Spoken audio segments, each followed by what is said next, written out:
So this is 4x4 square tubing.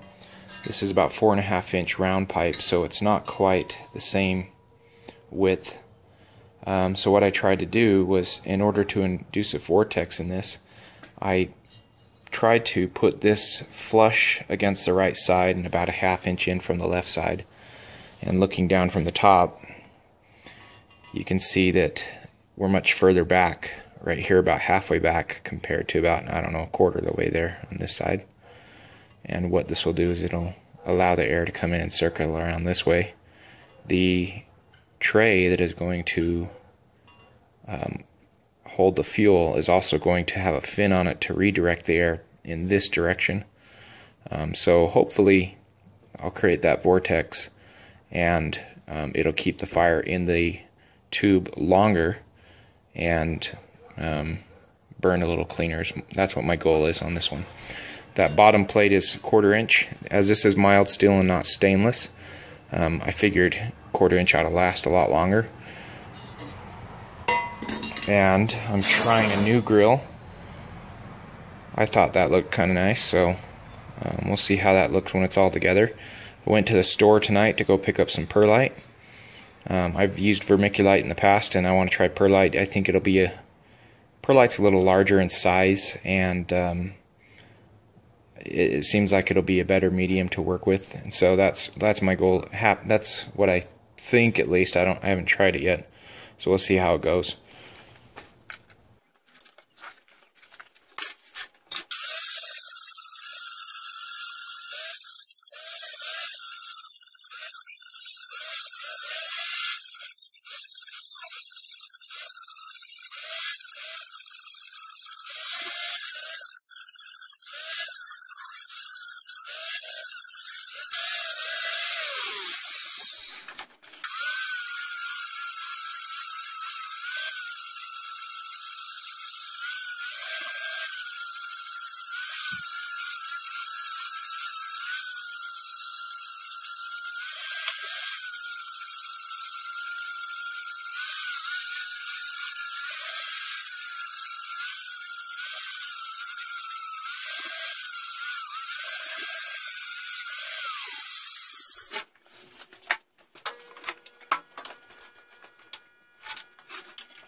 Looking down on the rocket stove, you can see the tray. I tried to cut it at a similar shape as the tube. I did leave the tray long though because I left this tube short. I wanted to give a little more area for sticks and things to lay on. If you take this tray out and flip it upside down, you can see that I bent one side to try to channel the airflow to the point here in this direction. So hopefully between that and it's getting really hard to see in there, but hopefully between those two options, coming in on this side and then funneling the air this way, I can create a vortex. I'm going to paint this up and we'll give it a shot. There's a lid. Legs will pack up and the tray will pack up and fit inside here. I want to come up with a new option for the legs. The place that I buy these carriage bolts and these extra long nuts at is kind of expensive. And if I'm going to make a bunch of these, which I haven't decided if I am, I want to buy those cheaper or come up with another option because they cost a lot. So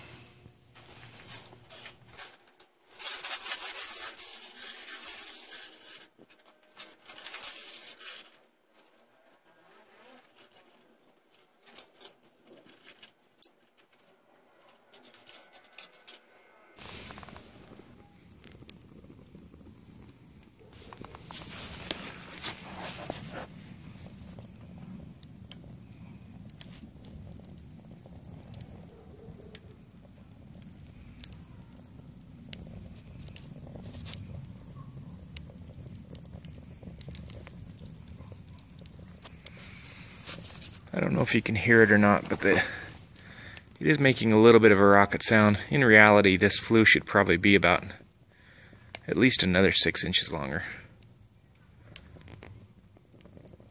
But finding an outside container cheap isn't easy. I went looking for some pipe, and it's really expensive. Some outside pipe in an 8 or 9 inch diameter, 1/8 inch, and I can't remember how much it was, but it was ridiculous, so that's why I'm still going with this option, even though it really needs to be longer.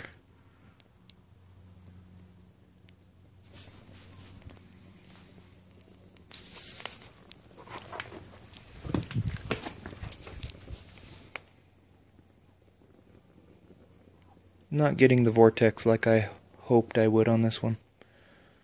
I've seen it here and there, but that's more coincidence than anything because version 1 of my rocket stove, right here, the one I like to call the elephant, I had a lot of vortex going on in there, and it's just a straight shot. So all this extra work I did to put into this, I don't know if it was really worth it, but it was a learning experience, so we'll still give it a minute to heat up and see how it does, but it's not looking very hopeful. Alright, I would say it's finally getting up to temperature. It's doing pretty well. It's self-sustaining its heat down there. Now that I put the lid on there, I do see a little more vortex going on, but I don't know if it's worth the effort. I think we might, it's possible we might get that much just by putting a couple tubes together anyway, instead of all the extra work that I did. I don't know, the vortex is increasing, so I still see a lot of black smoke coming out of there, which I don't think I'd really take care of until I made a longer flue or something. Kind of an interesting effect that I haven't had before with the other grills. You'll notice that it's sagging here in the middle, so I guess I must have a hotter temperature in there. But the grill's not able to take the heat, and it's actually melting it, or at least bending it. There's a lot of discoloration on the top, but I haven't had that happen before. I may have to end up replacing that grill, but that makes me wonder about the perlite, if it's actually doing a better job at retaining the heat. I touched it on the surface out here, and it's still hot like it was with the vermiculite, but you know, I couldn't say one way or the other if it was doing a better job. But I've been insulating with vermiculite on these two stoves. I've never had a problem with the grill getting to the point where it would actually melt like that. And I didn't have it on there very long, maybe a minute before that happened. So yeah, we'll just let it keep burning and see what happens. If I melt it, I melt it, and maybe I'll have to try a thicker grill or something like 1/4 inch. We'll see. Here you can see the discoloration in the grill, which is not something I didn't expect. You know, you got the nice blues and stuff in there, the colors that I typically see as I'm welding something. I think it's interesting that it got that hot with the perlite insulating this. Maybe I just had a hotter fire or something, but I've never had that problem before. Again, if I come and look at the stove from the front, you can see it's not touching on the front left. And it actually has a bow in it. I would say maybe an 1/8 inch, maybe more. That is 1/8 inch plate. So yeah, it's about an 1/8 inch bow. And it is filling up with coals already. On version 2, I actually had a 1 inch. But I had the feed tube come in about 1 inch above the actual burn chamber. So you could get about 1 inch of these coals below the air intake instead of clogging it up like this, like I did on the first one. But this is the way most rocket stoves are. You can get your water boiling or whatever you need to. I ran out of sticks, otherwise the flame would be going much better. But it's still coming up and licking the grill, so we'll see. Had a little bit of a 2x4 I ripped apart a while ago, and decided I'd go ahead and break it up and throw a couple of pieces in there and see how well it does. Now that the coals are going, it's actually taking off quickly. The flames are coming up and definitely hitting the top. I expect it to probably start melting it some more. We'll see if we can capture it. Looking down, I see a vortex, 2 vortexes. You can see the air coming in from the center, and it's pushing it out counterclockwise on the left and clockwise on the right, which goes to say that the modifications I did on this one, trying to create a vortex, don't do anything. It's going to do what it wants, so it's not worth the effort. Kind of cool though to see the orange behind the hot there though, even if the grill is melting. At least warping.